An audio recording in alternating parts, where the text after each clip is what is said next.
Welcome back, everyone, to Cellar Chats.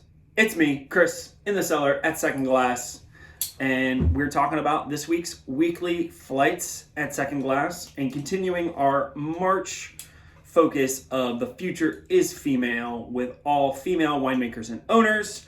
And this week we're kind of mixing it up a little bit. There is a clear focus, but it's a little stretched. The real focus is all Italian, but it is not all from Italy. So we're going to start out in the New World in California with a winery that I personally love a lot, and I love this wine, with Rime Cellars, their Vermentino, the Hers. Really, really fun stuff. Great for this weather that we're experiencing. We're going to follow into Lenny 9110. That actually has nothing to do with 910, the area code that you dial for Wilmington. This is the Lambrusca Rose, a Lambrusco from Emilia, Romagna. And then we're going to end on an absolute legend of Piedmont, Bruno Jocosa, who is now under the incredible guidance of Bruno's daughter, Bruna Jocosa. And we're going to talk about that. So let's get started. You know I'm excited because it's Italian. Rime Cellars, again, we're starting out, little Vermentino, California. This comes from Carneros. This is, Rime is husband and wife, Ryan and Megan Glob. They met each other in Australia, made their way back home where they're from in California, founded a winery really on the love of Italian grapes, primarily Ionico, which is the wine that I think that they became most famous for. And then Vermentino, which I think is what they're most known for, across the nation, because it's the wine that they're able to make the most of and is widely available. Now, if you're thinking to yourself, you said this is called Vermentino Hers, which you'll see when you come in and have the flights, which I highly suggest. They do make a his and hers. So, on the website says, but it's not just a sales pitch. This really is kind of how it went down. The two of them, they went and visited this a vineyard site with some Vermentino. They were very excited. They both love Vermentino. They fell in love with the vineyard. They're like, yep, we're going to work with this. This is going to be great. They get back to the winery and they start talking about how they want to make it. And they very quickly realized that both of them have very different ideas on what they want to do with the Vermentino, which is not typical. Usually they are right on point. They both have the same vision. Megan really wanted to go the route of like Liguria and Sardinia and make these really crisp, fresh, salty style of Vermentino. And Ryan saw it as a vehicle, as a way to kind of channel his love for, skin macerated orange wines from Friuli, but done with, more Mediterranean style grape variety, Vermentino. And he wanted to make it like an orange wine. So in the end, they end up splitting the fruit, and they do both. They do his and hers. Ryan makes his, and I think he skin ferments it in clay amphoras for a period of time, and then ages it, and then it's released usually in the fall. And then she makes hers like you would find in Sardinia and Liguria, super crisp, clean, salty, fresh, all the things you want from light, crisp wine. Skip Pinot Grigio, skip all the regular suspects, drink some of this Vermentino. Obviously, I don't need to smell and taste this to be excited about it. I love this wine so much. I think it does everything people want from fresh wines. And when we are experiencing beautiful spring weather, that outside the fact that it's yellow snow everywhere, which is killing my allergies, which is why my nose is red, my eyes look a little red, it's because the allergies are detrimental to me. But with that comes gorgeous weather to sit outside and enjoy fresh white wines, and this knocks it out of the park for me. Again, really crisp, fresh, like lemon zest, citrus flavors, little salty, minerality. I mean, grab some oysters, grab a friend, have a light salad, do whatever you want. Come here and enjoy the beautiful outside seating and have this wine and all the others, because you won't regret it. Yes, so good. All honesty, I don't even have it that cold.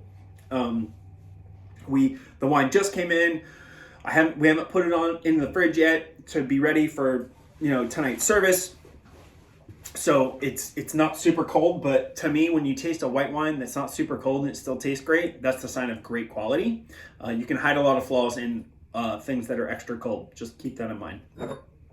Beautiful texture, kind of soft citrus tangerine, a little bit like those cuties that you get like at Whole Foods or like at the grocery store, like that sweet, beautiful citrusy orange, but not too tart, but not too sweet, right in the middle. It's kind of like the Goldilocks of oranges. It's got all those things. I love this wine. And although it is a husband and wife, I would say that they are both equally involved in everything at the winery. This is hers. It is her wine. It's her vision for Vermentino, and that's why we're featuring it, because she is an incredible woman in the wine industry, and this is her vision of Vermentino from California. Yeah, so good. So good. Ryan, Vermentino, hers. All right. Now, jumping across the pond, as it were, and we're going to go to my favorite place, Italy, and we're going to find ourselves in the food Mecca of Italy, Emilia Romagna.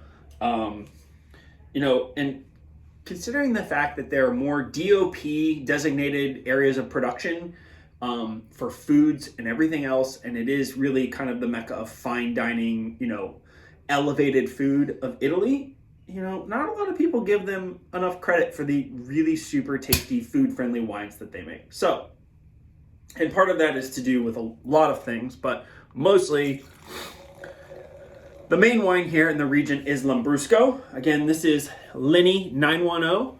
It's down in there. So the 910 refers to 1910, which is when the winery was founded. This is their Lambrusca series, which is kind of like their everyday, meant to be fun, enjoyable, affordable, just really tasty renditions of traditional wines.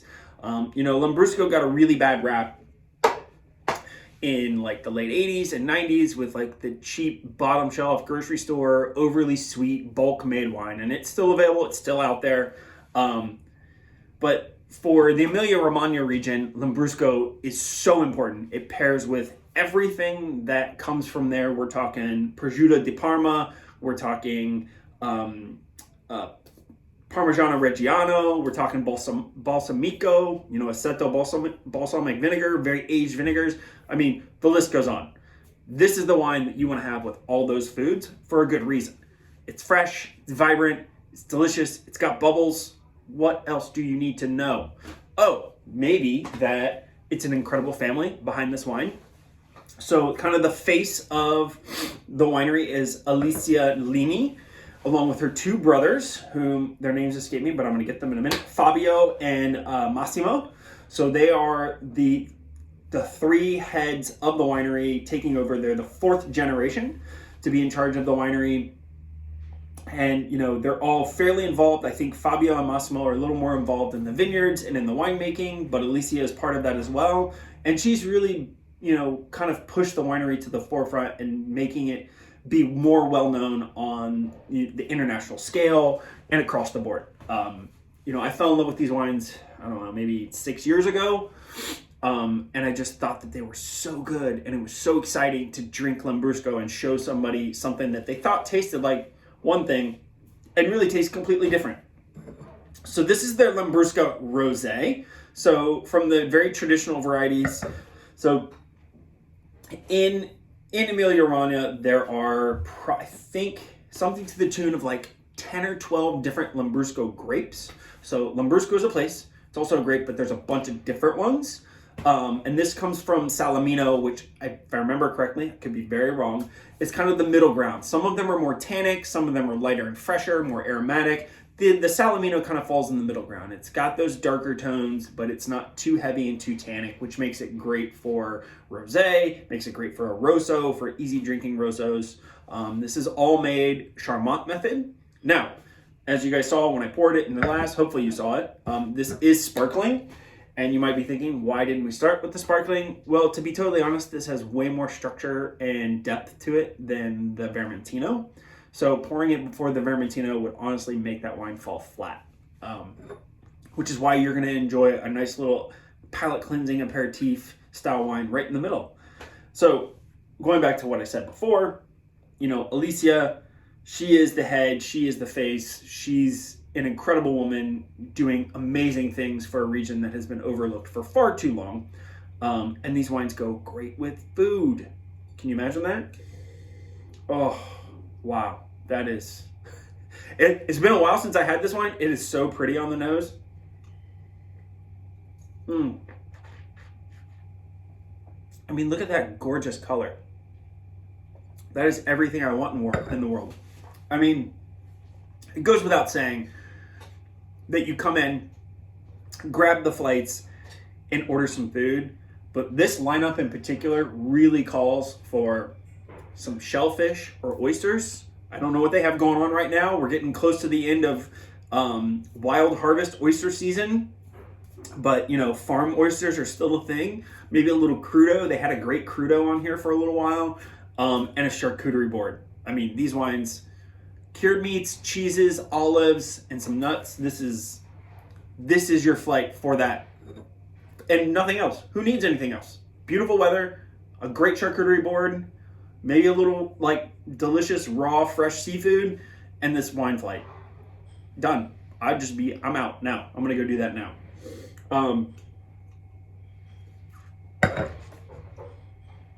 Yes, that is all the things you want.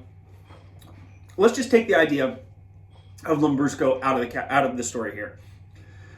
You just want a crisp, fresh, complex rosé sparkling wine. This does all the stuff and more. That is killer.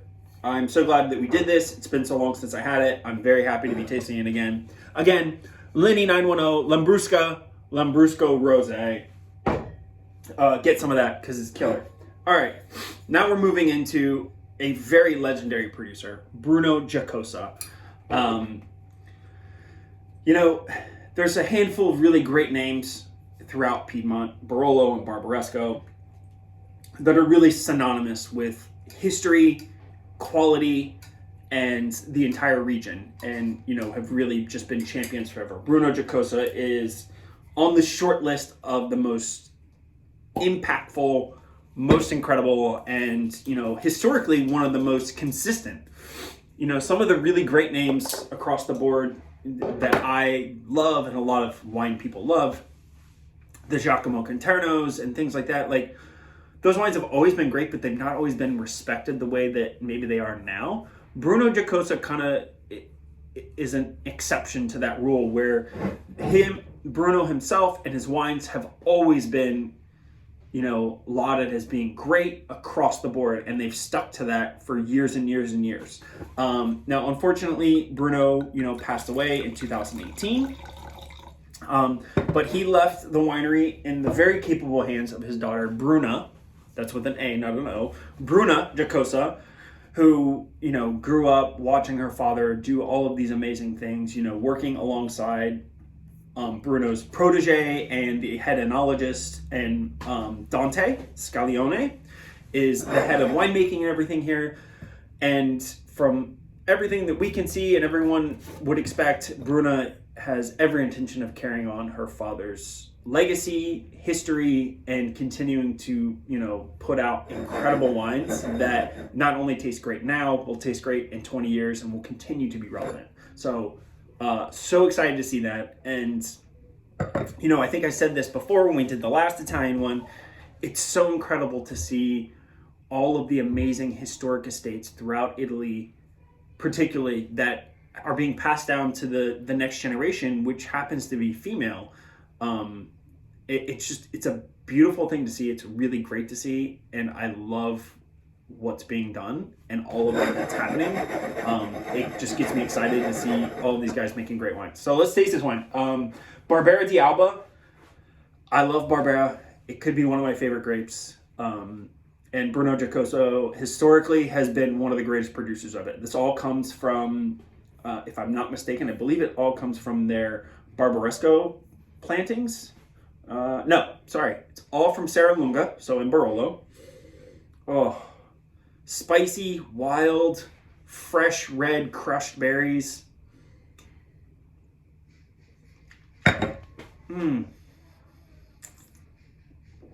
Wow. It's got that kind of, I think, like spiced cranberry, raspberry character. It's almost like holiday spice, but a little more intensity. bright and fresh. Serve it a little chilled. But again, talking about that charcuterie plate that I was saying earlier, like this is the crescendo to that charcuterie plate. You know, a little bit of prosciutto, maybe a little spicy like Toscana salami, and you are in. So, quick wrap up of this week's incredible women making beautiful wines that also happen to be Italian varieties or from Italy. First up on the flight, Rhyme Cellars, the amazing Hers Vermentino from Megan and Ryan Glob. Lovely humans, lovely wines. Lenny 910, the Lambrusca Rose from Emilia, Romagna. That's Alicia Lini and her two brothers, Massimo and Fabio. And then Bruno Jocosa, now under the incredible hands of Bruno Jocosa, the Barbera di Alba from Piedmont. That lineup is fire. You guys need to come have the flights.